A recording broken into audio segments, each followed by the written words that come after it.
Rangkuman pokok-pokok pikiran DPRD sebagai berikut. 1. Pada tahun anggaran mendatang, agar pemerintah daerah dapat melaksanakan efisiensi anggaran dengan baik, sehingga seluruh program kegiatan dapat dilaksanakan secara optimal. 2. Pemerintah daerah dalam melaksanakan pembangunan bidang pendidikan hendaknya tidak membedakan antara sekolah negeri dengan sekolah swasta maupun pondok pesantren, mengingat bahwa lembaga swasta yang mengelola pendidikan memiliki kontribusi besar dalam rangka mencerdaskan kehidupan bangsa dan pembangunan di bidang pendidikan.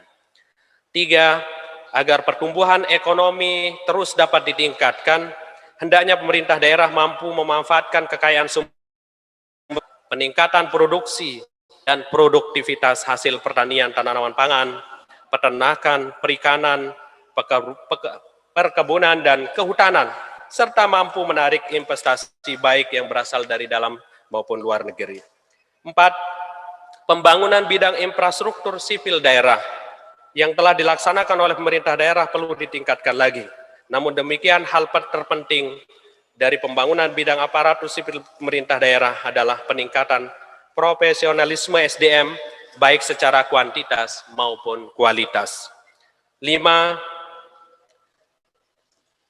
Penempatan pejabat pada satuan kerja OPD. Instansi pemerintah harus memperhatikan pendidikan dan kompetensi, kapasitas, dedikasi, dan loyalitas pada pimpinan untuk mendorong peningkatan kinerja dan dapat menjalankan tugasnya secara profesional. 6. Dengan meningkatnya jumlah kunjungan pada RSUD Sujono Slow, agar kualitas pelayanan terhadap pasien lebih baik, lebih ditingkatkan lagi. Selayaknya sebagai BLUD, memperhatikan kesejahteraan terhadap karyawan dan standarisasi sarana prasarana serta alat kesehatan sesuai dengan tipe RSUD. 7. Di bidang kesehatan, pemerintah daerah hendaknya tidak hanya fokus pada kuratif dan rehabilitatif yang membutuhkan anggaran besar, namun perlu melakukan promotif dan preventif secara komprehensif sebagai sarana edukasi kesehatan kepada masyarakat, khususnya untuk balita dan perempuan sejak masa kehamilan untuk mengurangi angka kematian bayi dan angka kematian ibu. 8. Kabupaten Lombok Timur memiliki sumber daya alam yang cukup tersedia di semua bidang seperti pertanian, perkebunan, perikanan, kehutanan, dan lain-lain. Begitu pula dengan potensi wisata, didukung oleh objek wisata alam, pegunungan dan pantai yang cukup luas dan indah.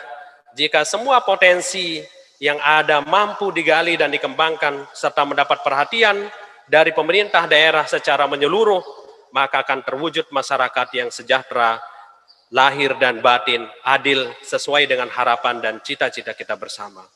9. Pelaksanaan sasaran, target, program, dan kegiatan harus betul-betul mengacu pada visi misi Kabupaten Lombok Timur yang tertuang dalam RPJMD 2018-2023 serta kebijakan umum anggaran harus diejawantahkan secara aplikatif sehingga tidak terkesan sloganistik. 10. Monitoring dan pengawasan harus lebih ditingkatkan dalam pelaksanaan anggaran, program, dan kegiatan yang telah diamanatkan dalam dokumen perencanaan. Untuk itu perlu ditingkatkan peran fungsi inspektorat sebagai pengawas internal pemerintah daerah. 11. Dalam rangka tertib administrasi di bidang pertanahan, Kabupaten Lombok Timur harus menjadi fasilitator antara instansi terkait, BPN, notaris, dan stakeholder agar tidak terjadi pengeluaran dokumen ganda, tanah sudah dipecah tetapi sertifikat induk masih keluar. 12. Untuk memenuhi bukti administrasi pendirian bangunan, maka pemerintah daerah harus melakukan pendataan kembali terhadap berdirinya bangunan, perusahaan-perusahaan yang belum memiliki persetujuan bangunan gedung, PBG atau istilah Undang-Undang Cipta Kerja, atau izin mendirikan bangunan yang istilah lama sesuai PP 16 tahun 2021.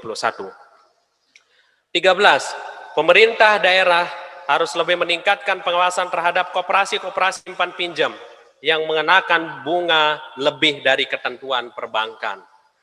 14. Merekomendasikan agar dalam pelaksanaan tugas-tugas pembantuan, Kepala daerah mengawasi langsung dan mengkoordinasikan SKPD pengelola dana tugas pembantuan agar pelaksanaannya dapat terlaksana tepat waktu dan sesuai harapan yang menugaskan, dan agar senantiasa terbangun harmonisasi dengan program-program yang pembiayaannya bersumber dari APBD Kabupaten Lombok Timur. 15. Membangun Kabupaten Lombok Timur hendaknya tidak hanya bertumpu pada APBD semata. Membangun Lombok Timur dengan APBD sangatlah kecil, tidak sebanding dengan luasnya wilayah Lombok Timur dengan jumlah penduduk terpadat di NTB. Oleh karena itu DPRD menyarankan kepada pemerintah daerah untuk terus menjalin komunikasi, melobi pemerintah pusat, provinsi agar bisa mendapatkan dana baik melalui dana dekonsentrasi, tugas pembantuan dan urusan bersama maupun sumber-sumber pendanaan lainnya. 16. Penyediaan sarana air bersih untuk masyarakat selatan secara terencana dan permanen agar persoalan kekurangan air bersih setiap tahun dapat teratasi. Begitu pula dengan infrastruktur pertanian, irigasi, dan pemanfaatan dam Pandan Duri secara maksimal dan berkeadilan. 17. Peningkatan perekonomian masyarakat melalui pemberdayaan dan pendampingan terhadap kelompok UKMK dan kelompok usaha bersama harus terus ditingkatkan, baik melalui pelatihan keterampilan, manajemen usaha, maupun penyediaan bantuan modal. 18. Penguatan dan pengembangan badan-badan usaha milik daerah untuk menjadi badan usaha yang sehat dan maju, sehingga dapat memberikan kontribusi yang memadai terhadap pendapatan daerah. 19. Tingginya angka kemiskinan dan pengangguran harus menjadi perhatian serius pemerintah daerah. Karenanya program pengentasan kemiskinan dan perluasan lapangan kerja hendaknya menjadi prioritas. Yang terakhir, pemerintah daerah agar merencanakan secara konsisten pembangunan infrastruktur di Kabupaten Lombok Timur secara merata, berimbang, dan berkeadilan.